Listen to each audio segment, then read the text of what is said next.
απόψη μας εκδήλωση με τίτλο «Ήμια 1996, 25 χρόνια μετά», η οποία πραγματοποιείται με αφορμή τη σημερινή επέτειο από την κρίση των ημείων και τη θυσία των αξιωματικών του ελληνικού πολεμικού ναυτικού. Η εκδήλωσή μας μεταδίδεται ζωντανά στο Facebook.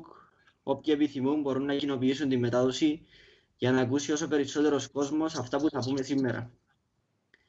Η εκδήλωση θα ξεκινήσει με ένα σύντομο χαιρετισμό από τους διοργανωτές, την Αυτόνομη Κίνηση Μαθητών Εθνική Φωνή Ελληνών Ψυχονέων και την Ανεξάρτητη Φοιτητική Έπαρξη Πανεπιστημίου Κύπρου. Στη συνέχεια θα περάσουμε στην ομιλία του κ. Σάβα Καλεντερίδη, τον οποίο ευχαριστούμε που αποδέχτηκε την πρόσκλησή μας, και στο τέλος θα περάσουμε σε ένα μικρό μέρος ερωτήσεων, τις οποίες μπορείτε να υποβάλλετε μέσα των σχολείων στη ζωντανή μετάδοση στο Facebook. Ξεκινάμε με το χαιρετισμό εκ μέρους των διοργανωτών. Όπως κάθε χρόνο, τέλος Ιανουαρίου, έτσι και φέτος, η σκέψη μας βρίσκεται στην κρίση των ημείων και στους τρεις πεσόντες Έλληνες αξιωματικούς του πολεμικού μας ναυτικού. Πρώτη στο στόχος μας, να τιμήσουμε τη μνήμη των τριών αυτών ηρώων που σαν σήμερα, πριν από 25 χρόνια, στις 31 Ιανουαρίου του 1996, Ελλάδα και Τουρκία βρίσκονταν σε έκρηθμη κατάσταση στην περιοχή των ημείων. Η κρίση των ημείων αφορούσε την αμφισβήτηση της ελληνικής θαλάσσιας κυριαρχίας από την Τουρκία. Πιο συγκεκριμένα, η αμφισβήτηση αυτή ξεκίνησε όταν ένα τουρκικό πλοίο προστάραξε στη Μικρή Ήμια και υπήρχε κίνδυνος για τη βύθισή του. Η Ελλάδα προσέφερε βοήθεια, αλλά ο καπετάνιος του πλοίου αρνήθηκε τη βοήθεια επειδή δήθεν βρισκόταν σε τουρκική περιοχή. Εν τούτης, λίγες μέρες αργότερα, δύο ελληνικά πλοία οδήγησαν το τουρκικό πλοίο στις ακτές της Τουρκίας, αμφισβητώντας την Ιταλο-Τουρκική Σύμβαση του 1932, όπου υπεδείκνυε τα ήμια στην επικράτεια της Ελλάδας. Η Τουρκία προέβησε μια σειρά προκλητικών ενεργειών.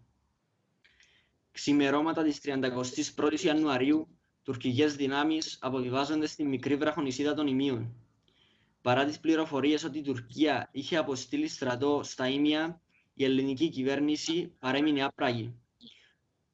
Λίγες ώρες όμως αργότερα, ελικόπτερο του ελληνικού πολεμικού ναυτικού απογείωνε από τη φρεγάτα Ναβαρίνο για να διαπιστώσει την παρουσία του εχθρού στον συγκεκριμένο σημείο.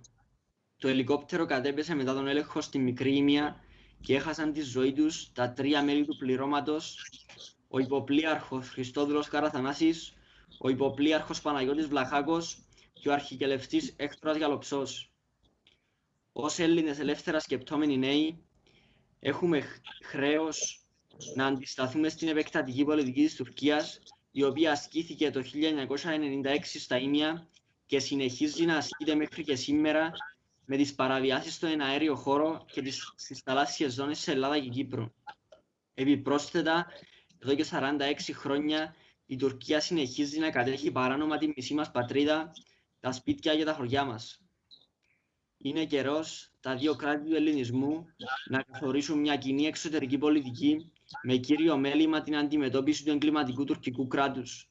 Είναι καιρός σύσσωμος ο ελληνισμός να δώσει τέλος στις συνοχιζόμενες τουρκικές προκλήσεις και να διαφυλάξει την ελευθερία του έθνους μας.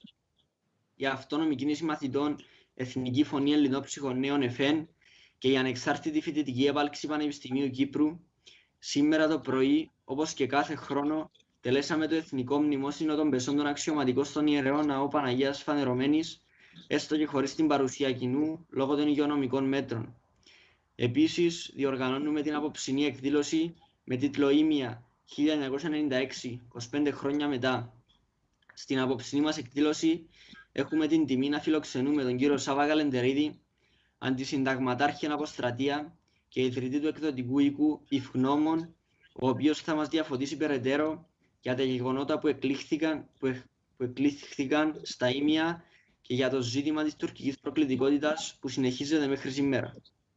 Ο λόγος στον κύριο Καλεντερίδη. Καλησπέρα σας. Θα ήθελα να ευχαριστήσω τους μαθητές και τους φοιτητές, τους μαθητές της ΕΦΕΝ και τους φοιτητές της Αυτόνομης Φοιτητικής Κίνησης Έπαρξης του Πανεπιστημίου Κύπρου για δύο λόγους.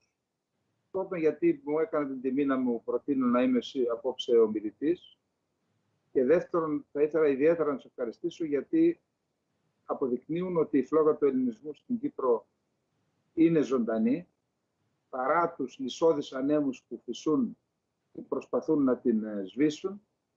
Τα Ελληνόπουλα είναι εκεί, ζωντανά, συμπάσχουν με τον υπόλοιπο ελληνισμό, συμπάσχουν με την Ελλάδα και δίνουν και ένα μήνυμα σε όλους εμάς, τους Ελλαδίτες, τους Έλληνες του εξωτερικού, να συμπάσχουμε κι εμείς με την Κύπρο.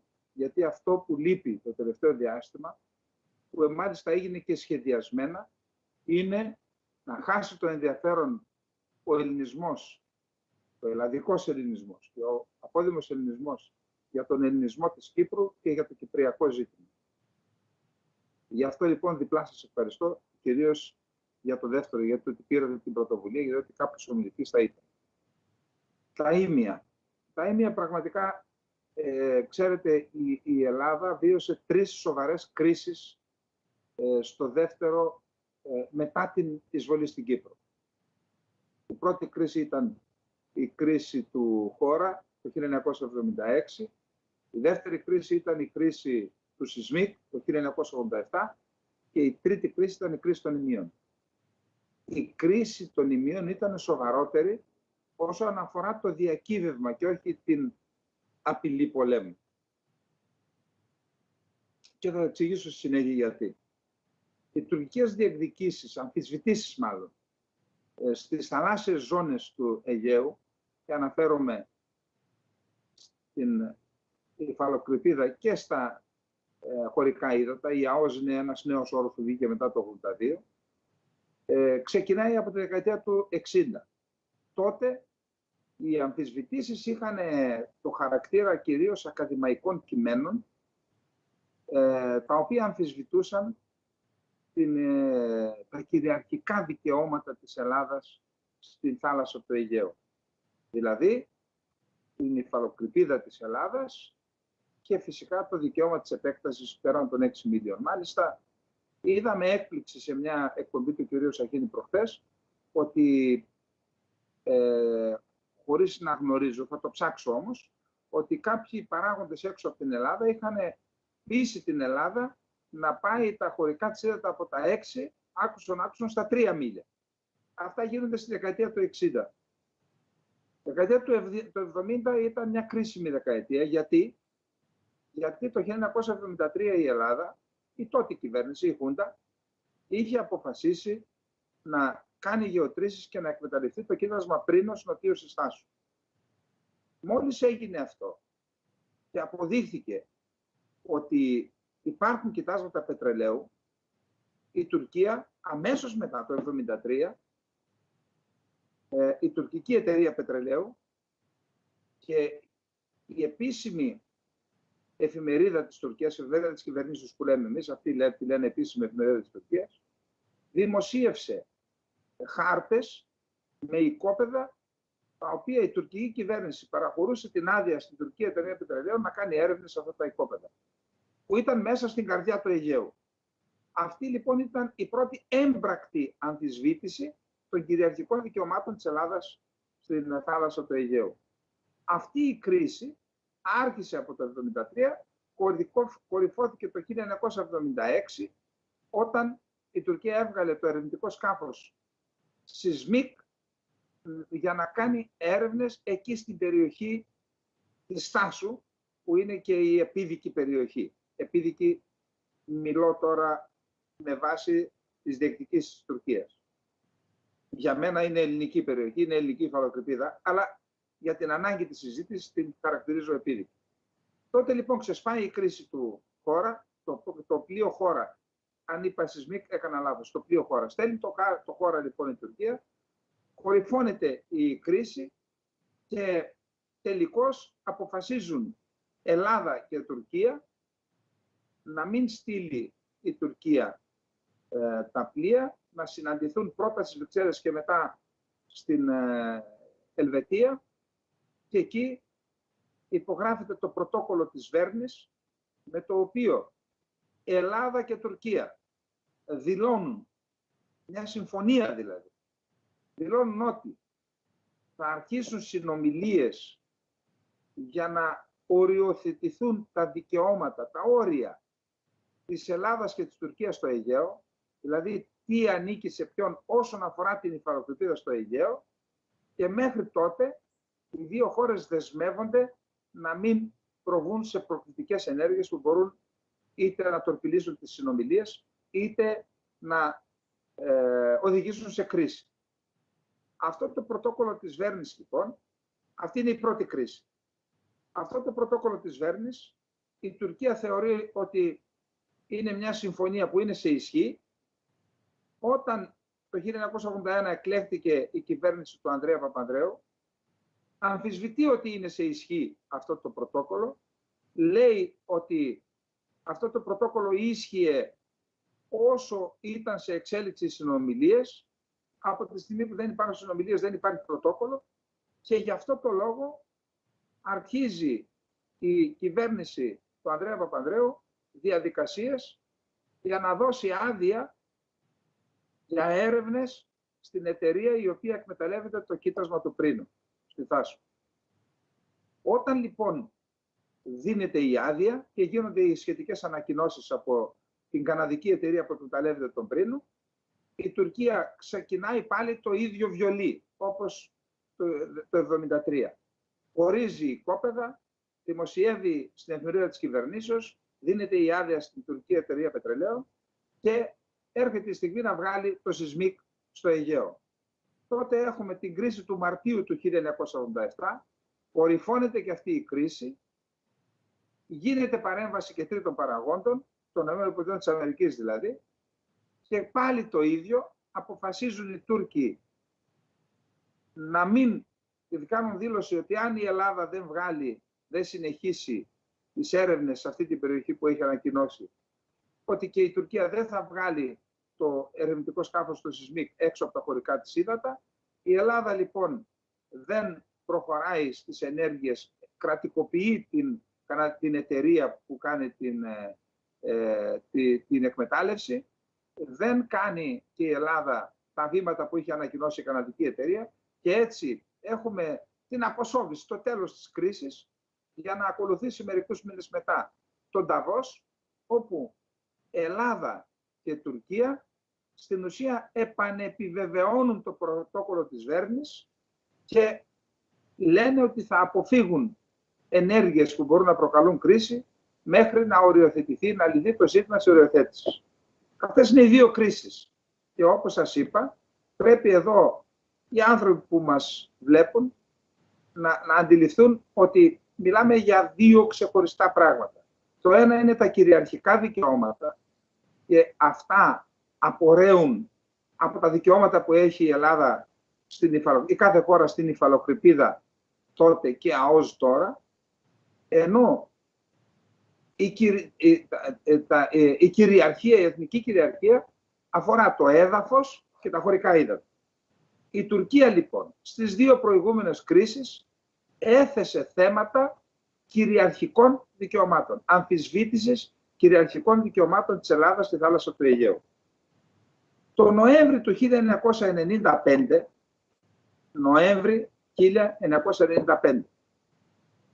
ενώ ο Ανδρέας Παπανδρέου εισέρχεται στο Νάσιο με κρίση πνευμονίας, κάτι που ήταν καθοριστικό για την υγεία του, 3 χρόνια περίπου μετά την εγχείρηση ανοιχτής καρδιάς, αν δεν κάνω λάθος, βλέπουν το φως της δημοσιότητας στα ελληνικά μέσα μαζικής ενημέρωσης πληροφορίες για ένα σχέδιο που έχει η Ελλάδα,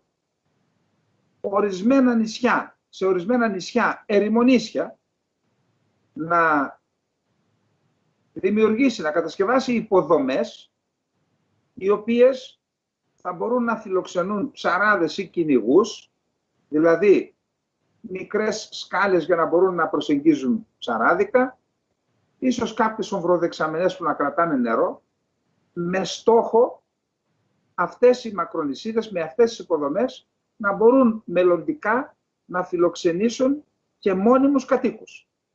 Δηλαδή ένα σχέδιο κατοίκησης των έρημων νησιών του Αιγαίου, αυτά που μπορούν να φιλοξενήσουν ζωή. Αυτό λοιπόν, όταν διέρευσε και ειλικρινά δεν είμαι σε θέση να πω για ποιο λόγο αυτό το σχέδιο, αν υπήρχε, που υπήρχε, διέρρευσε στον τύπο, ήταν που κινητοποίησε την Τουρκία. Για ποιο λόγο?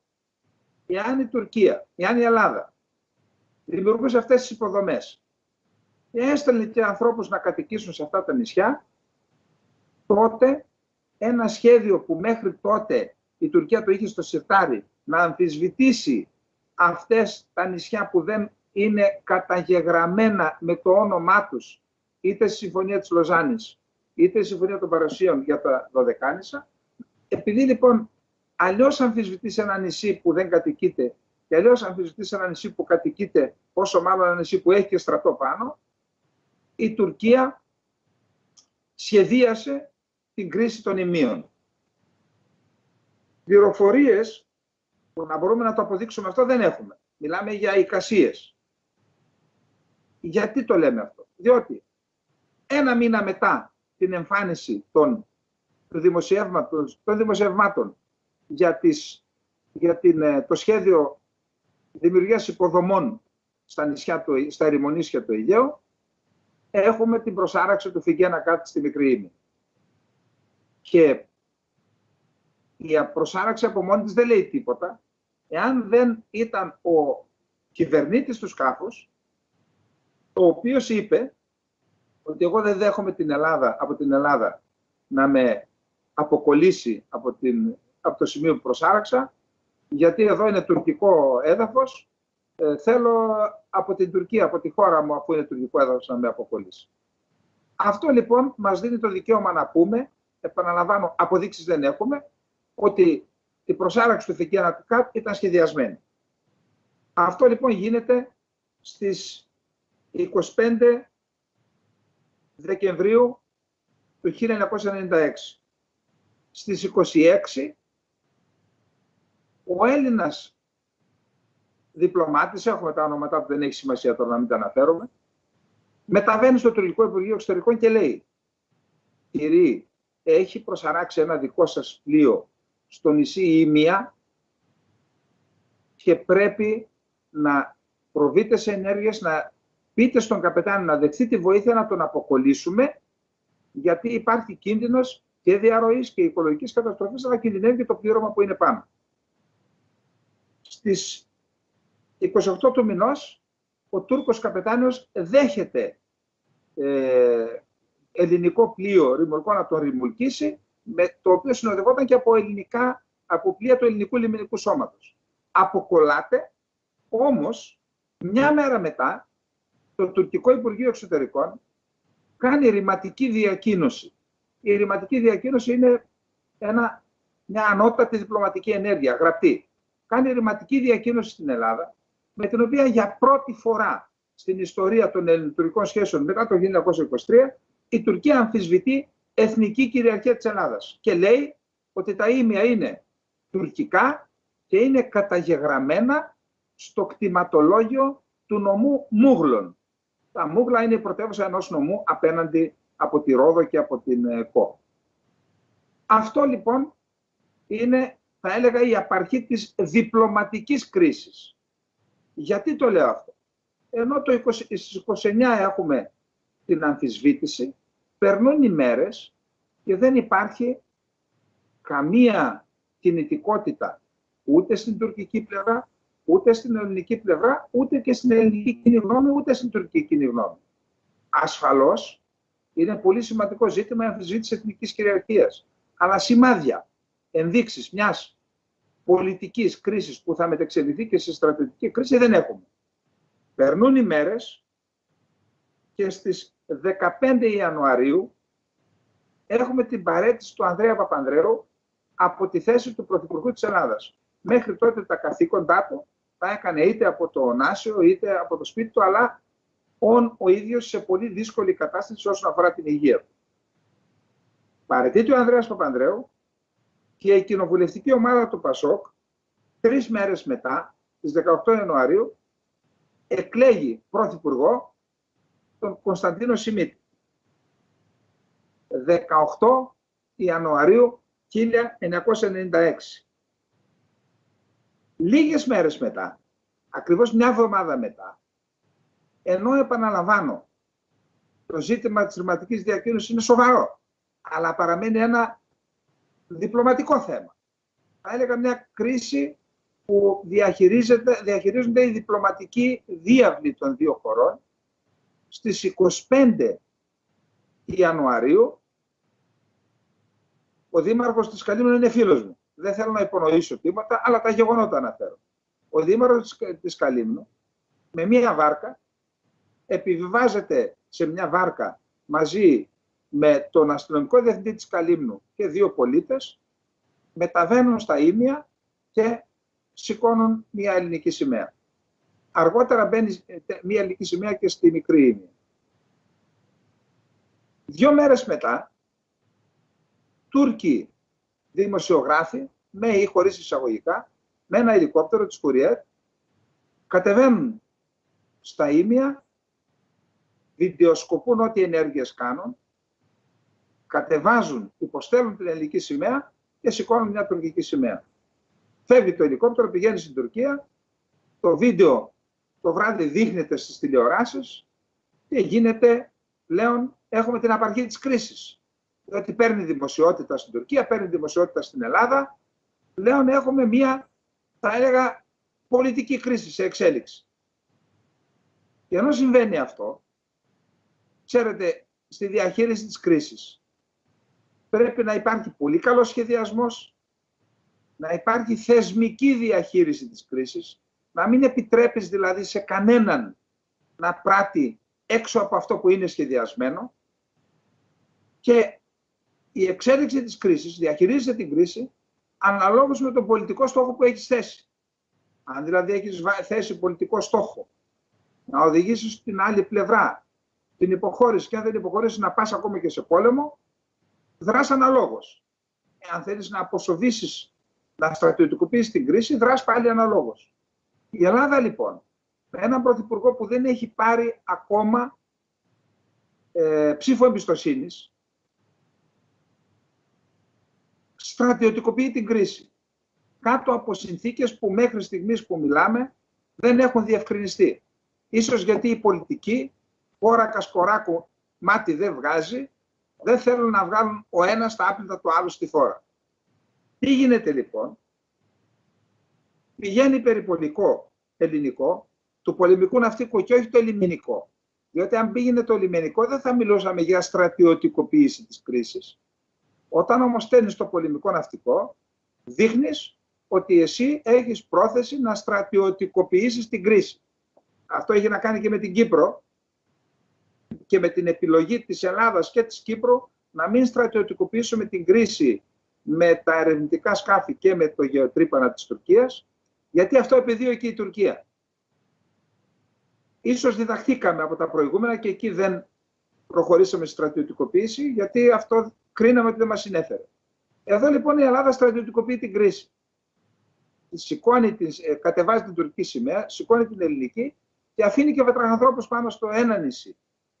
Δηλαδή, αν θες να στρατιωτικοποιήσεις και έχεις σχέδιο, στέλνεις στρατό σε όλα τα νησιά για να αποτρέψεις το ενδεχόμενο που είδαμε, θα δούμε στη συνέχεια που έγινε.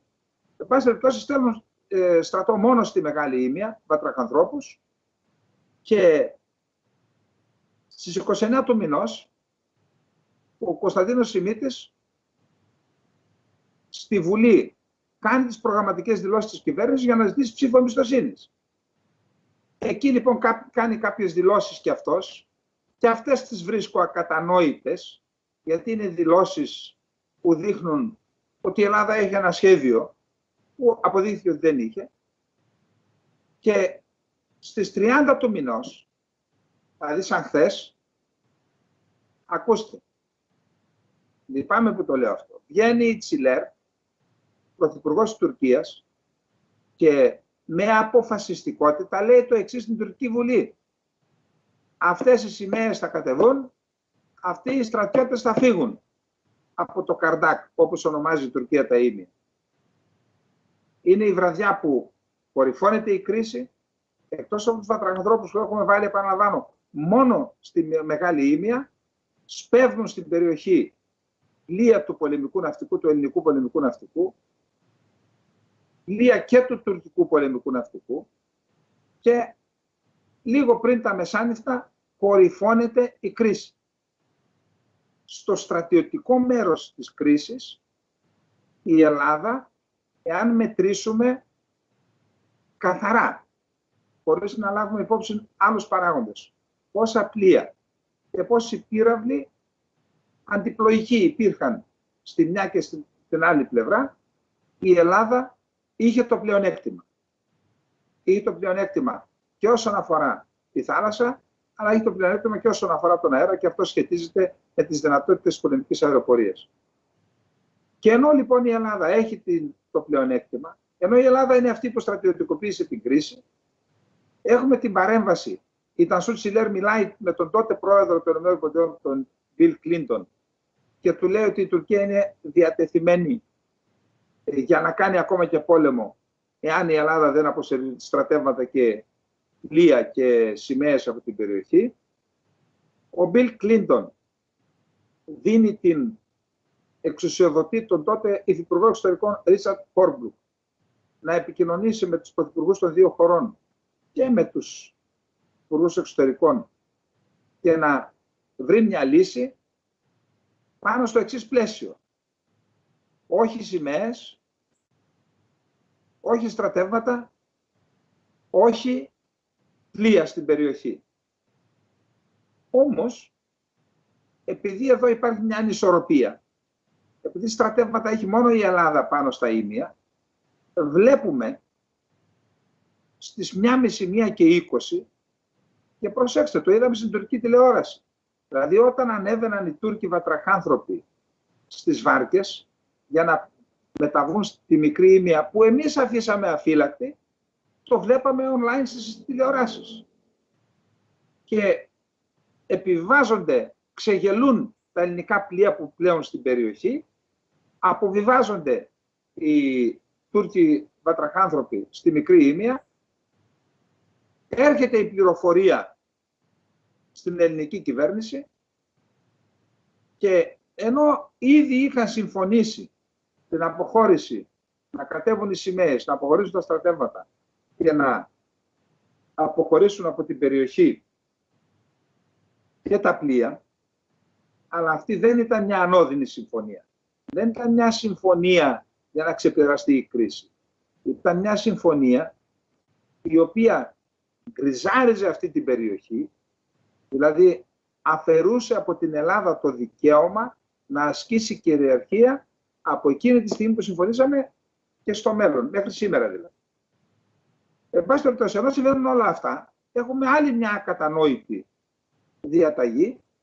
Δίνεται εντολή να απονιωθεί το ελικόπτερο από τη φρεγάτα για να πιστοποιήσει ότι όντως υπάρχουν βατραχάνθρωποι στη μικρή ήμια, Τούρκοι βατραχάνθρωποι. 5:30 ώρα το πρωί και κάτω από εξαιρετικά δυσμενείς καιρικές συνθήκες. Το ελικόπτερο δεν έπρεπε να απονιωθεί από τη φρεγάτα, γιατί δεν είχε τον απαραίτητο εξοπλισμό για να κάνει αυτή τη πτήση κάτω από τις συγκεκριμένες συνθήκες. Πέραν το ότι υπήρχαν προβλήματα και με το πλήρωμα. Νομίζω ότι η εντολή δόθηκε πρώτα σε ένα άλλο πλήρωμα και το πλήρωμα δήλωσε αδυναμία και τελικώς οι τρεις ήρωες πραγματικά, γιατί ανέλαβαν μια αποστολή, αυτοί δεν είχαν την εικόνα που έχουμε εμείς σήμερα, ανέλαβαν μια αδύνατη αποστολή. Με ένα ελικόπτερο το οποίο δεν είχε τον απαραίτητο εξοπλισμό να πετάξει κάτω από αυτές τις καιρικές συνθήκες, και ενώ οι ίδιοι είχαν απίστευτη κόπωση λόγω της έκτακτης κατάστασης, δέχθηκαν να πετάξουν και τελικώς το ελικόπτερό τους κατέπεσε. Για τους ανθρώπους αυτούς, για τους ήρωες αυτούς, θα κάνω συνέχεια ξεχωριστή αναφορά. Τελειώνει λοιπόν η κρίση. Την επόμενη μέρα αποσύρονται οι βατραχάνθρωποι, και οι δικοί μας και οι Τούρκοι, αποσύρονται και τα πλοία, μένουν οι σημαίες πάνω, η ελληνική σημαία δηλαδή, οι Τούρκοι απαιτούν να κατεβεί, και είναι αυτό που είχε υποθεί τότε από τον Έλληνα Υπουργό Εξωτερικών, όταν ζητούσε από τους αξιωματικούς του πολεμικού ναυτικού να κατεβάσουν τη σημαία, και αυτοί έλεγαν πώς να κατεβάσουμε, να υποστείλουμε τη σημαία, έχουμε ιτηθεί. Και είχε πει το αμίμητο, πέστε ότι την πήρε ο αέρας. Εν πάση περιπτώσει, έτσι περατώθηκε, λύθηκε η κρίση των ημείων, για να φτάσουμε στην επόμενη μέρα. Ποια ήταν η επόμενη μέρα? Η επόμενη μέρα ήταν η εξής.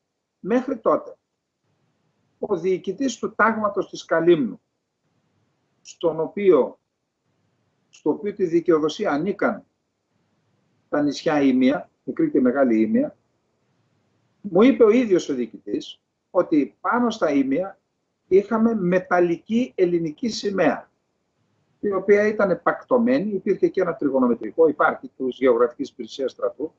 Όλα αυτά είναι αποδείξεις ότι η Ελλάδα ασκούσε κυριαρχία σε αυτά τα νησιά.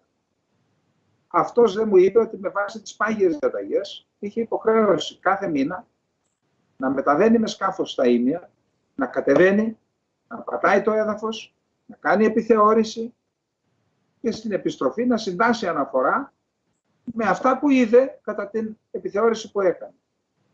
Επιπροσθέτως, πέραν της στρατιωτικής παρουσίας στο νησί, στη Μεγάλη Ήμια, υπήρχαν και ένα κοπάδι με αίγες, με κατσίκες, οι οποίες ανήκαν σε έναν ιδιώτη, και ο οποίος σε τακτά χρονικά διαστήματα, όταν δεν είχε νομή πάνω στο νησί, τροφή δηλαδή, μετέφερε τροφή όταν είχε βροχές, είχε τροφή όταν δεν είχε, μετέφερε τριφύλι και άλλη τροφή και καρπό πάνω στο νησί και τάιζε τα κατσίκια του. Έπαιρνε αυτά που ήθελε να σφάξει. Τέλος πάντων, πάνω στο νησί υπήρχε ζωή και η Ελλάδα ασκούσε κυριαρχία πάνω στα Ήμια. Μετά τη συμφωνία που ακολούθησε την κρίση των Ημείων, η Ελλάδα δεν μπορεί να ασκήσει κυριαρχία πάνω σε αυτά τα νησιά. Δεν ασκεί ούτε η Τουρκία. Είναι μια περιοχή η οποία στην ουσία δεν ανήκει σε κανέναν. Περιμένει κάποτε να γίνει κάτι για να δούμε σε ποιον θα ανήκουν αυτά τα νησιά.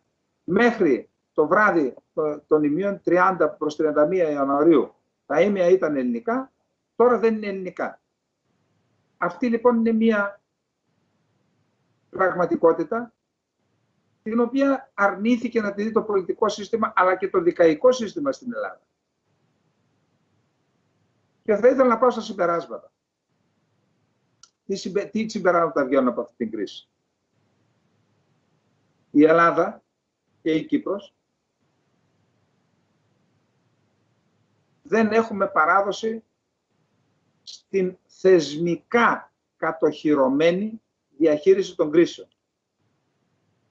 Δηλαδή, ακριβώς δεν υπήρχε ένας θεσμικός τρόπος με τον οποίο θα διαχειριστούμε την κρίση, δηλαδή σαφείς πολιτικές εντολές και ένα όργανο το οποίο θα εξασφάλιζε το συντονισμό μεταξύ όλων των υπηρεσιών, είτε στρατιωτικών είτε πολιτικών του κράτους που εμπλέκονται, για να μην έχουμε ενέργειες εξ αντικειμένου προβοκατόρικες, όπως σας απέδειξα ότι έγιναν. Δεν έστειλαν στρατεύματα στη Μικρή Ήμια, πήγε η σημαία χωρίς να ξέρουμε για ποιο λόγο, στρατιωτικοποιήσαμε την κρίση χωρίς να... Όλα αυτά είναι αποδείξεις ότι δεν έχουμε ένα θεσμικό όργανο πολύ καλά οργανωμένο για να διαχειρίζεται τις κρίσεις. Δεν είχαμε τότε, γιατί τώρα ίσως κάτι να γίνεται. Ίσως να διδαχθήκαμε, κατόπιν εορτής φυσικά.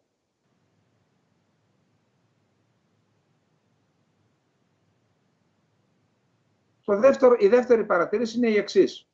Είπαμε, η Ελλάδα και η Κύπρος πρέπει να αποκτήσουμε θεσμική κατοχύρωση στη διαχείριση των κρίσεων. Η δεύτερη είναι η εξής. Βλέπω δυστυχώς και στην Κύπρο τα προβλήματα που υπάρχουν με τη διαφθορά του πολιτικού κόσμου. Λυπάμαι γι' αυτό, γιατί όταν υπάρχει διεφθαρμένο πολιτικό σύστημα, είναι εκβιάσιμο και δεν μπορεί να υπερασπιστεί τα εθνικά συμφέροντα. Δεν μπορεί να υπερασπιστεί την πατρίδα. Όταν σε εκβιάζουν, δεν μπορείς να τα στυλώσεις όπως έκανε ο αείμνηστος ο Στάσος Παπαδόπουλος και να πει ως εδώ και μη παρέκει. Δεν υποχωρώ. Εδώ λοιπόν τι παρατηρώ. Τι παρατηρούμε. Ότι ενώ στα ήμια με ενέργειες είναι και παραλήψεις. Η κυβέρνηση Σιμίτη και όσοι ενεπλάχισαν υπουργοί του. Είχε η διαχείριση που έκαναν στην κρίση. Είχε ως αποτέλεσμα την απώλεια εθνικού εδάφους. Δεν κινήθηκε κανένας θεσμός στην Ελλάδα για να εντοπιστούν, να αποδοθούν οι ευθύνες και να τιμωρηθούν οι υπεύθυνοι. Δηλαδή, ενώ έγιναν τόσες παραλήψεις, οι πολιτικοί μεταξύ τους τα κουκούλωσαν, χάθηκε εθνικό έδαφος και δεν φταίει κανένας. Όχι μόνο δεν φταίει κανένας, μετά από μερικούς μήνες είχαμε ξέρετε, μετά από κάθε κρίση, το 1976 είχαμε το πρωτόκολλο της Βέρνης, ένα πρωτόκολλο το οποίο ασφαλώς πλήττει τα εθνικά συμφέροντα της πατρίδας μας, ξεκάθαρα. Μετά την κρίση του Σισμίκ το 87 το Μάρτι, είχαμε τον Νταβός, τον Νταβός που ο Παπανδρέου είχε πει το mea culpa, δηλαδή βαρύτερη υποχώρηση, αν όχι βαρύτερη, ίδια υποχώρηση εθνική υποχώρηση με το πρωτόκολλο της Βέρνης. Μετά τα ήμια, πέραν το ότι χάσαμε εθνικό έδαφος, υπογράψαμε τη διακήρυξη της Μαδρίτης, με την οποία άκουσον αναγνωρίζουμε ότι η Τουρκία έχει νόμιμα ζωτικά συμφέροντα στο Αιγαίο. Δηλαδή, και τα κάναμε νόμιμα τις διεκδικήσεις της και αναγνωρίσαμε ότι είναι ζωτικά. Γιατί το λέω αυτό? Διότι όταν αναγνωρίζεις τον άλλον ζωτικά συμφέροντα, του δίνεις το δικαίωμα να τα υπερασπιστεί και με πόλεμο. Στην ουσία δηλαδή, από την καπνοδόχο νομιμοποιήσαμε και το κάζους μπέλι. Για αυτή η πολιτική που έκαναν αυτές τις εθνικές υποχωρήσεις που οδήγησαν την Ελλάδα σε αυτήν την εθνική ήττα, επανεκλέφτηκαν από τον ελληνικό λαό ξανά και ξανά. Και η αντιπολίτευση, ούτε η δικαιοσύνη ζήτησε ευθύνες. Συγγνώμη, αλλά αυτό είναι ένα τεράστιο κενό. Όταν δεν υπάρχει δίχτυ ασφαλείας, η χώρα μπορεί να οδηγηθεί στην καταστροφή. Καταστροφή ήταν τα ήμια, μικρή καταστροφή μέχρι τότε, μεγαλύτερη μπορεί να γίνει αύριο. Άρα το δεύτερο σημείο είναι ότι δεν υπάρχει θεσμική κατοχύρωση για να εντοπίζονται, να επιρρύπτονται ευθύνες και να επιβάλλονται οι κυρώσεις και οι ποινές σε πολιτικούς και υπηρεσιακούς παράγοντες που με τις ενέργειές τους είτε με ενέργειες που δεν έκαναν προκάλεσαν εθνική βλάβη στη χώρα μας. Τέλος, θα ήθελα να πω ότι επειδή έχουμε 3 νεκρούς, 3 παλικάρια που έχασαν τη ζωή τους με αυτοθυσία, σας είπα για ποιο λόγο. Δέχτηκαν να πετάξω με ένα ελικόπτερο το οποίο ήταν ακατάλληλο για εκείνες τις καιρικές συνθήκες και παρότι οι ίδιοι θα μπορούσαν, όπως το άλλο πλήρωμα εξ όσων γνωρίζω, αρνήθηκε να πετάξει και δεν είχε καμία συνέπεια. Αυτούς τους 3 ήρωες λοιπόν οφείλουμε να τους θυμόμαστε και να τους τιμούμε, όπως κάνατε εσείς οι μαθητές και οι φοιτητές, οι Έλληνες μαθητές και φοιτητές της Κύπρου και διοργανώσετε αυτή την εκδήλωση. Γιατί άκουσα σήμερα τον Έλληνα Υπουργό Άμυνας, ο οποίος είπε σε 3 πυραυλακάτους θα δοθούν τα ονόματα των 3 ηρώων. Ναι, ο στρατός, οι ένοπλες δυνάμεις τιμούν αυτούς τους ήρωες, όμως πιστεύω ότι επειδή το πολιτικό σύστημα είναι ένοχο, δεν αποδίδει τις τιμές που πρέπει σε αυτούς τους ήρωες και γι' αυτό θα έλεγα ότι και σε αυτή την περίπτωση η κοινωνία ξεπερνά, είναι μπροστά και από τους πολιτικούς και από το πολιτικό σύστημα. Γι' αυτό θα ήθελα να σας δώσω για άλλη μια φορά συγχαρητήρια και να σας ευχαριστήσω διπλά για την πρωτοβουλία που είχατε να διοργανώσετε αυτή την εκδήλωση. Σας ευχαριστώ, ευχαριστώ τους διοργανωτές και και ευχαριστώ τους 327 Έλληνες, ελπίζω να είναι όλοι Έλληνες, κάποιοι θα είναι και Τούρκοι φυσικά, που είχαν την υπομονή να μας παρακολουθήσουν αυτά τα 40 λεπτά που διήρκησε η ομιλία μου. Ευχαριστώ πολύ. Ευχαριστούμε πολύ τον κύριο Καλεντερίδη για την ιδιαίτερα χρήσιμη ανάλυση του. Να περάσουμε στο μέρος των ερωτήσεων.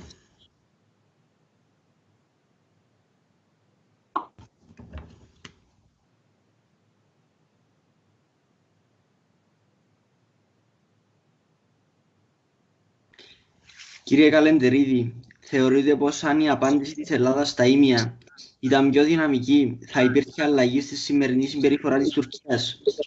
Μέχρι ποιο σημείο μπορούσε να κλιμακώσει η Ελλάδα χωρίς να χάνει τον έλεγχο της κρίσης? Λοιπόν, ακούστε, σας είπα ότι επιχειρησιακά, αν καθίσουμε και βάλουμε κάτω στο τραπέζι πόσα χαρπούνι είχε η Ελλάδα και πόσα χαρπούνι είχε η Τουρκία, που είναι αντιπλοϊκά βλήματα, και γενικά ο συσχετισμός δυνάμεων ήταν υπέρ της Ελλάδας. Όμως, ξέρετε, τον πόλεμο δεν τον κάνουν οι αξιωματικοί και οι στρατιώτες και οι ναύτες. Δεν τον αποφασίζουν. Τον αποφασίζουν οι πολιτικοί. Όπως απέδειξα, δεν υπήρχε σχέδιο. Δηλαδή, στρατιωτικοποιήσαμε την κρίση χωρίς να έχουμε ένα πολιτικό στόχο. Ότι αν τελικά κορυφωθεί, θα ρίξουμε, θα τους βυθίσουμε και θα...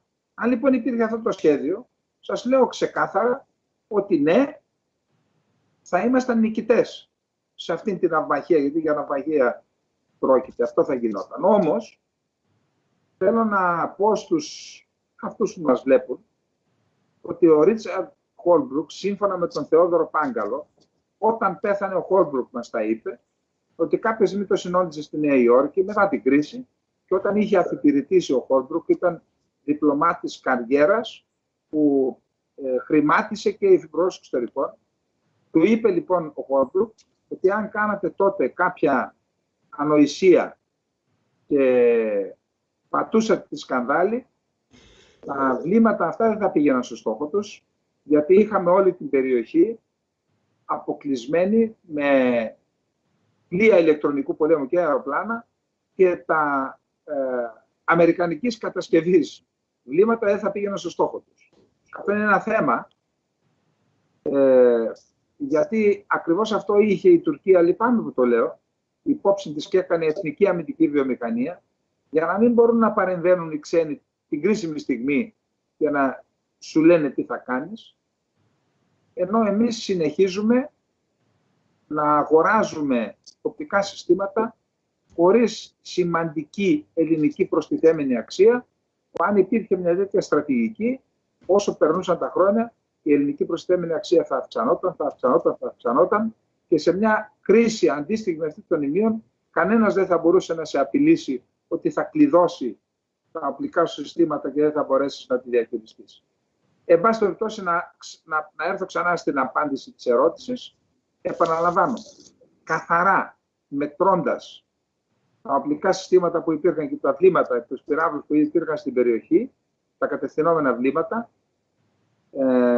η Ελλάδα είχε την υπεροχή, και αν γινόταν πόλεμος, όλα δείχνουν ότι η Ελλάδα θα ήταν νικητής.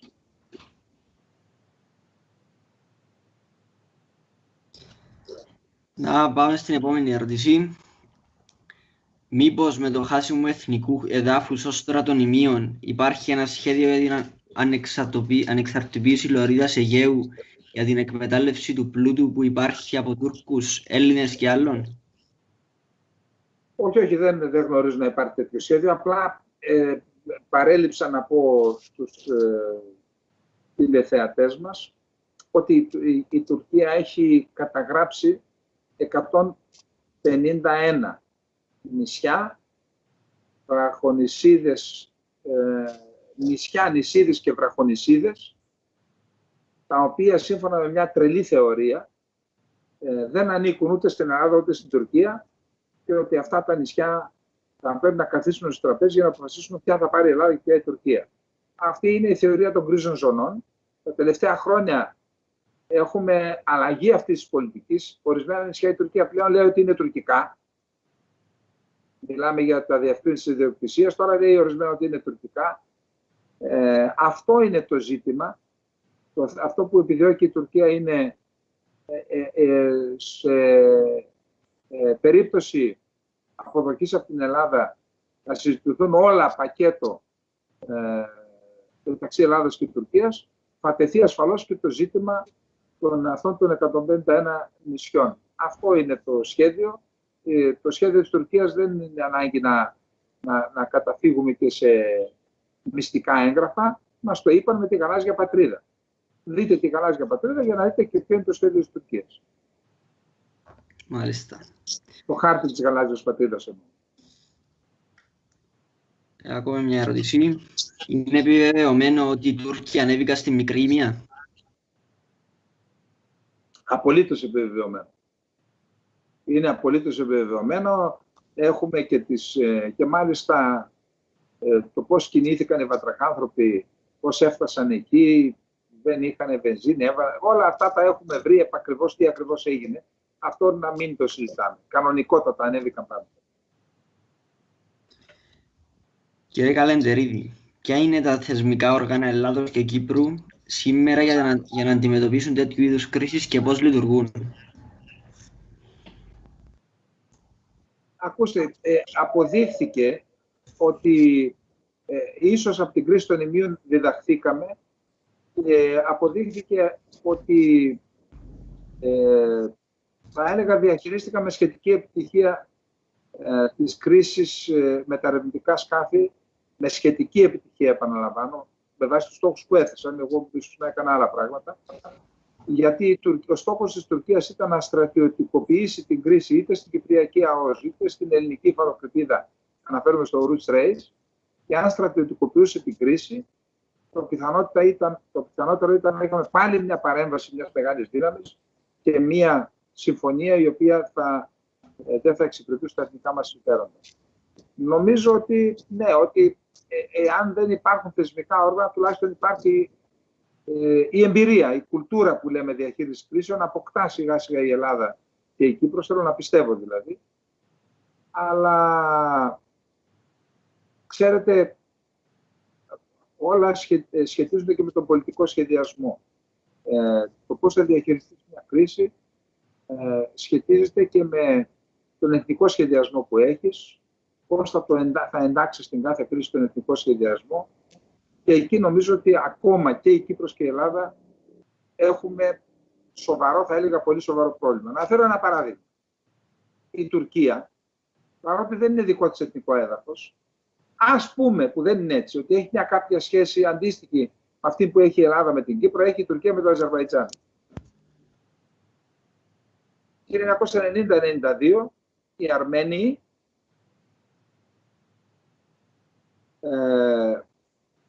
απελευθέρωσαν τον Αγκόρνο Καραμπάχ, αλλά κατέλαβαν και πολλά εδάφη του Αζερβαϊτζάν, τα οποία ήταν έξω από τα όρια του Αγκόρνο Καραμπάχ, όπως αυτό αναγνωριζόταν από το Σύνταγμα της Σοβιετικής Ένωσης. Πέρασαν 30 χρόνια περίπου. Το Μπακού και η Άγκυρα είχαν ένα εθνικό σχέδιο. Ποιο ήταν το εθνικό σχέδιο? Ότι κάποια στιγμή θα διώξουμε τους Αρμενίους από το εδάφη που μας κατέλαβαν. Προσέξτε, δεν κάνω απόλυτο παραλληλισμό, αλλά κάνω παραλληλισμό στον πολιτικό σχεδιασμό. Πέρασαν 30 χρόνια, έκαναν τον πόλεμο πριν από 3 μήνες και απελευθέρωσαν τα εδάφη τους. Εμείς, Κύπρος και Ελλάδα, έχουν περάσει από το 1974 σχεδόν 50 χρόνια και δεν ακούμε κανέναν να μιλάει για την απελευθέρωση της κατεχόμενης Κύπρου. Αυτό είναι το πρόβλημα του ελληνισμού. Είναι ο εθνικός στρατηγικός σχεδιασμός. Και αντί να μιλάμε για την απελευθέρωση, όπως μιλούσε η Τουρκία και το έκανε πράξη, αντί να μιλάμε για την απελευθέρωση, μιλάμε για διζωνική, δικοινοτική Δεχόμαστε να αυτοκαταργούμεθα στις πενταμερείς και αντί να συμμετέχει η Κυπριακή Δημοκρατία, ο πρόεδρος της Κυπριακής Δημοκρατίας συμμετέχει ως κοινοτάρχης της Ρωμαϊκής κοινότητας της Κύπρου. Και στην ουσία, λυπάμαι που το λέω, ακριβώς επειδή υπάρχει η απουσία αυτού του εθνικού σχεδιασμού της απελευθέρωσης, κινδυνεύουμε με τις ενέργειες ή με τις παραλήψεις μας να οδηγηθούμε και στην πλήρη τουρκοποίηση της Κύπρου. Νομίζω ότι πέραν των θεσμικών οργάνων που θα διαχειριστούν μια κρίση, θα πρέπει να εντοπίσουμε το πρόβλημα του ελληνισμού σε αυτήν την εθνική στρατηγική, την έλλειψη εθνικής στρατηγικής. Θέλουμε να επιβιώσουμε ή όχι? Να απαντήσουμε σε αυτό το ερώτημα. Αν θέλουμε να επιβιώσουμε, αν απαντήσουμε ναι, τότε πρέπει να απαντήσουμε και σε μια σειρά από άλλα ερωτήματα, όπως η απελευθέρωση της κατεχόμενης Κύπρου. Να περάσουμε στην επόμενη ερώτηση. Θεωρείτε πως αν σήμερα υπάρξει ελληνοτουρκική εμπλοκή στρατιωτικών δυνάμεων στο Αιγαίο, μπορούμε να θεωρήσουμε δεδομένο πως θα επεκταθεί και σε Εύρο, Κύπρο και Καστελόριζο? Ακούστε, εγώ δεν βρίσκω πολύ πιθανό ένα ελληνοτουρκικό πόλεμο, αλλά εν πάση περιπτώσει κάνουμε υπόθεση εργασίας. Αυτό που έχω αντιληφθεί, και δεν αποκαλύπτω επιχειρησιακά μυστικά, αυτό που έχω αντιληφθεί λοιπόν είναι το εξής. Ότι σε περίπτωση που προκύψει είτε από ατύχημα, είτε από σχεδιασμό της Τουρκίας κάποιο θερμό επεισόδιο ή μικρή της έκτασης πολεμικό επεισόδιο σε κάποιον μικρό νησί, για παράδειγμα, με ευθύνη της Τουρκίας, τότε η Ελλάδα είναι αποφασισμένη να κάνει γενικευμένο πόλεμο εναντίον της Τουρκίας. Αυτό υπάρχουν ενδείξεις, επαναλαμβάνω, δεν αποκαλύπτω μυστικά. Αυτό πιστεύω ότι είναι μια πολιτική απόφαση η οποία έχει πάρει και τη μορφή οδηγίας προς τις ένοπλες δυνάμεις.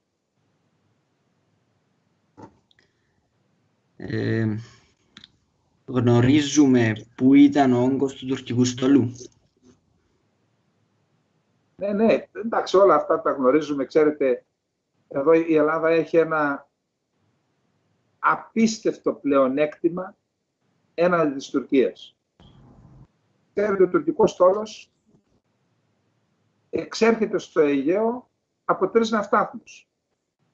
Ο ένας είναι του Γκιολτσούκ, δηλαδή βγαίνει από τα Δαρδανέλια, τα οποία είναι υπό την συνεχή εποπτεία μας 24 ώρες 24ωρο. Ο δεύτερος ναύταστος είναι της Μύρνης και της Φώκιας, ενιαίο τον θεωρώ, που και αυτός κατοπτεύεται 24 ώρες 24ωρο. Και ο τρίτος είναι ο ναύταστος του Αξάζ. Βγαίνουν από ένα στενό, ξέρουμε τι μπαίνει και τι βγαίνει, τι υπάρχει μέσα ανά πάσα στιγμή. Ενώ ο ελληνικός στόλος μόλις σκορπιστεί στο Αιγαίο, ο Τούρκος δεν μπορεί να γνωρίζει πίσω από ποιο νησί κρύβεται μια πυραυλάκατος ή οποιοδήποτε σκάφος του ελληνικού πολεμικού ναυτικού. Άρα αυτό είναι ένα πλεονέκτημα που δεν μπορεί να το αντιμετωπίσει η Τουρκία. Θα προσπαθήσει να το αντιμετωπίσει αυτό το πλεονέκτημα με τα αβύθιστα αεροπλανοφόρα που είναι με το αεροπλανοφόρο που παρήγγειλε τώρα στην Ισπανία και κατασκευάζεται, αλλά με αυτό θα λύσει ένα πολύ μικρό πρόβλημα σε σχέση με αυτό που έχει τώρα, επαναλαμβάνω, με την ύπαρξη των νησιών. Άρα ναι, ξέραμε τα πάντα τότε. Μάλιστα. Έχουμε δει διάφορες αναρτήσεις. Κάπου είχα δει μια φωτογραφία της στολής ενός από τους πλήστους του ελικοπτέρου, πιλότους, συγγνώμη. Εγώ προσωπικά πιστεύω ότι το έριξαν οι Τούρκοι. Πιστεύετε ότι οι εμπλεκόμενοι στρατιωτικοί εκείνης της περίπτωσης και γενικά οι ειδικές δυνάμεις δεν το γνωρίζουν? Εσείς τι πιστεύετε? Ότι γνωρίζουν αλλά δεν μπορούσαν να κάνουν οτιδήποτε ένεκα κακών σχεδιασμών και κακής πολιτικής διοίκησης? Ακούστε, καλό θα είναι, δεν κάνει καλό στην πατρίδα μας να διακινούμε πληροφορίες των οποίων δεν γνωρίζουμε την αξιοπιστία. Με βάση αυτά που γνωρίζω και πιστεύω ότι γνωρίζω την αλήθεια, το ελικόπτερο κατέπεσε από την αδυναμία των χειριστών να ανταπεξέλθουν στις δύσκολες καιρικές συνθήκες, αλλά και στις μειωμένες δυνατότητες, οφείλεται και στις μειωμένες δυνατότητες του ελικόπτερου. Το ελικόπτερο έπεσε. Δεν το κατέρριψαν οι Τούρκοι. Και κακό είναι, δεν κάνουμε καλό στην πατρίδα να διακινούμε τέτοιες πληροφορίες, και αυτό σηκώνει μια ολόκληρη συζήτηση για να αποδείξει ότι δεν κάνουμε καλό. Να σταματήσουν η διακίνηση τέτοιων πληροφοριών, δεν κάνουν καλό στην πατρίδα. Είδατε ότι ήμουν σκληρός με την πολιτική ηγεσία, είπα τις αλήθειες, αλλά να μην διαδίδουμε ψεύτικα πράγματα που κάνουν κακό και σε ένοπλες δυνάμεις και στην πατρίδα και στην Ελλάδα ολόκληρη. Τι πιστεύετε ότι θα μπορούσε να συμβεί στο εξής σενάριο, αν κάποιος της πολιτικής ή στρατιωτικής ηγεσίας, ή ακόμα και αν κάποιος πολίτης είτε της πατρίδας μας είτε της Τουρκίας μεταβεί στα Ήμια και υψώσει σημαία ξανά, πώς θα αντιδρούσαν οι δύο πλευρές σε ένα τέτοιο νέο περιστατικό? Απαγορεύεται αυτή τη στιγμή κάποιος Έλληνας να ανεβεί στα Ήμια, και αν το έκανε θα προβλεπόταν επιβολή? Ακούστε, η κρίση στα Ήμια έγινε για να προκύψει συμφωνία. Τώρα πλέον, ό,τι και να γίνει, κρίση δεν πρόκειται να υπάρξει. Εκτός, εννοώ με πρωτοβουλία κάποιου πολίτη, δεν πρόκειται να υπάρξει κρίση. Θα υπάρχει παρέμβαση, θα λυθεί το πρόβλημα χωρίς να έχουμε κρίση. Εκτός και αν μία από τις δύο χώρες αποφασίσει να κινηθεί πλέον ως κράτος και να αλλάξει το υφιστάμενο καθεστώς στα Ήμια, που είναι ένα καθεστώς, όπως σας είπα, όπου ούτε η μία ούτε η άλλη χώρα ασκεί κυριαρχία. Από ενέργειες, επαναλαμβάνω, ιδιωτών, δεν πιστεύω ότι μπορεί να προκύψει μια κρίση. Τότε προέκυψε η κρίση γιατί ήταν σχεδιασμένο έτσι να προκύψει για να φτάσουμε στο συγκεκριμένο αποτέλεσμα. Εντάξει. Κάπου εδώ θα ολοκληρώσουμε. Την τελευταία ερώτηση να πάρω, παιδιά, γιατί κουράστηκα. Εντάξει. Νομίζω ένα λεπτό. Έχουμε άλλες ερωτήσεις. Εντάξει, δεν έχουμε άλλη ερώτηση. Ευχαριστούμε πολύ για τη συμβολή σας, όπως και όσους μας παρακολούθησαν. Για επικείμενες εκδηλώσεις μπορείτε να ενημερώνεστε από τις σελίδες μας στα μέσα κοινωνικής δικτύωσης. Αν υπάρχουν άλλες ερωτήσεις στα σχόλια και θέλετε και εσείς, κύριε Καλεντερίδη, να τις απαντήσετε, μπορείτε γραπτώς, μετά προσωπικά. Εντάξει. Λοιπόν, καλό βράδυ και καλή συνέχεια σε όλους. Ευχαριστώ και εγώ με τη σειρά μου για άλλη μια φορά. Καλή επιτυχία σε ό,τι κάνετε. Ευχαριστούμε πολύ.